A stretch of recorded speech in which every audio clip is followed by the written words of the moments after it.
Tukuletedde akatambi kano okalaga engeri train gye yayingiriddemu emmotoka y'abaagalana bano okukkakkana nga bavudde mu bulamu bw'ensi eno. Abaagalana bano ababadde mu Benz train munnange nebanga ebayingirira sayidi zaawo enakawa ku luguudo lw'eggaali y'omukka okukkakkana nga bavudde mu bulamu bw'ensi eno. Amawulire agasoose okutambula wedda googera nnyo ku muwala Caroline atulinda munnange naye ate oluvannyuma kyategeerekese nga mu mmotoka eno mwabaddemu n'omwagalwa we abadde ayitibwa Robert Tizkara ng'abadde aweza emyaka 32. bwe bityo no bwe biri akatambi ako nga bw'okalaba train yeeyo yabadde ku speed nga bw'ozimanyi nti zo zibeera ku speed ate engeri gye bwabadde nga obudde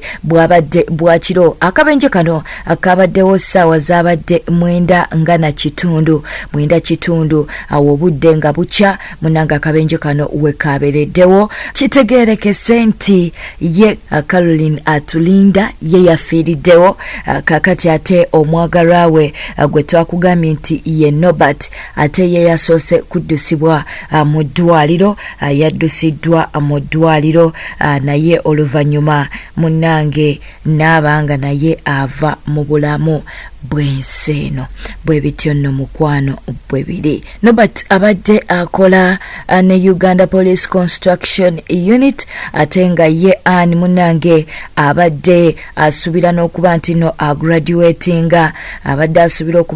agraduatinga ng'ennaku z'omwezi 29 July w'omwaka guno gwennyini. Bwe bityo bwe biri era nga abadde akola ne law firm wali eri ku Crested Tower.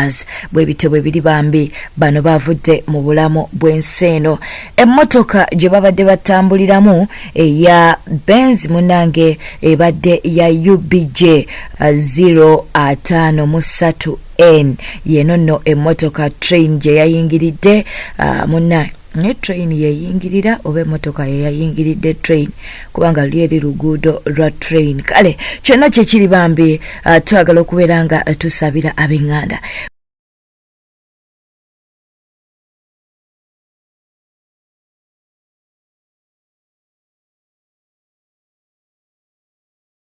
Wabula munnange bano nga tebannaba kubanga bava mu bulamu bw'ensi eno baalabiddwako mu kifo ekimu.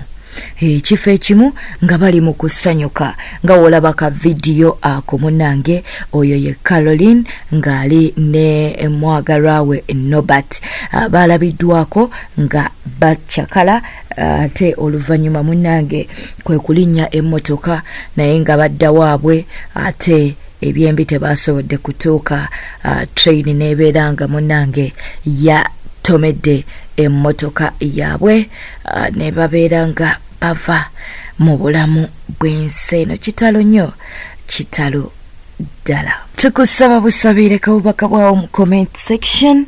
Tewerabira kuba nti no olikinga video eno tova ku mawulire gano nga tolikinze ate era tewerabira kuba nti no osubscribinga ku YouTube channel yaffe erigwe atanaba kuba nti no okikola asooka osubscribinge ate omaliriza onyige n'akade ka notification akadaako akali awo mukwano kakonako bukonyi awo nno oba okanyize akadaako aka notification baba bajja kutegeeza buli lwe tubaako amawulire ge tutaddeyo. Mu mawulire amalala twagadde tubeere nga tutunuulira ku nsonga za Pastor Jengo n'ettaka lya kitaawe munnange ssaawa zino ekooti we yalagidde okuba nti nno lino litwalibwa oba litundibwa. Twogera ku ttaka Pastor Yiga lye yaleka nga kuno kwe kutudde ekkanisa ye eya Revival kakati mutabani we ejjasumba ate era nga kwe kutudde TV eya ABS. Bwe bityo nno bwe biri twagadde tubeerenga tukutwalako mu nsonga zino. Ye Pastor Jengo satira Pastor Jengo bikyamusobedde olw'okuba nti nno munnange kkooti yalagidde okuba nti nno ettaka lino litundibwa olw'ebbanja taata we lye yaleka nga munnange tasasudde. Bwe bityo bwe biri. Ekkanisa y'omugenzi Pastor Augustine Yiga abizaayo ow'Ekawaala munnange eri mu lusuubo kkooti bweyisiza ekiragiro okuba nti no batunda ettaka kwetudde olw'okuba nti no abaddukanya emmaali y'omugenzi balemererwa okuba nti no basasula ssente ezibabanjibwa. Bwe bityo bwe biri. Ekiragiro kya kkooti ekyayisiddwa omuwandiisi wa kkooti enkulu etawula ensonga z'obusuubuzi omulamuzi Juliet Hatanga munnange yawadde olukisa wa nnyondo owa kkooti tulina amasiko okutunda ettaka lino. Mawulire si malungi nnyo okuba nti no kkooti yayisiza ekiragiro kino okuba nti no ettaka lino litundibwa. Ettaka lino kutuddeko ekkanisa ya Revival Church nga nno esangibwa Kawaala mu Kataka Zone mu municipali y'e Lubaga mu Kampala, ate nga kuno kwe kuli ne TV y'omugenzi eya ABS nga ekiseera kino biddukanyizibwa mutabani wa Pastor Yiga atwogera ku musumba Jengo.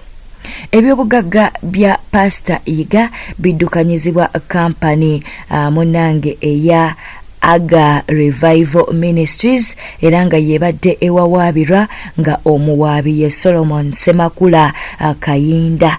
Omulamuzi Hatanga yalagidde nti ettaka lino lirina okuba nti litundibwa wabulanga akakwakulizo kokka weyinza okuba nti no tetundibwa singa kampani ya Aga Revival Ministries evaayo nesasula millions eziwerera ddala 158 n'obugwamu. Singa ebezisasudde osanga munnange ettaka lino liyinza okuba nti nno lisigala naye nga kkooti yo yalagidde libeere nga litundibwa kubanga abaddukanya bakyalemereddwa okuba nti no basasula ssente zino. Ku ssente Semakula z'abanja nonno twagala okutegeeza nti tekuliza tekuliza abalooya era nabo balina okubalirira ezaabwe olwo bateeke biiru ku mmeeza nabo basobole okuba nti no basasula.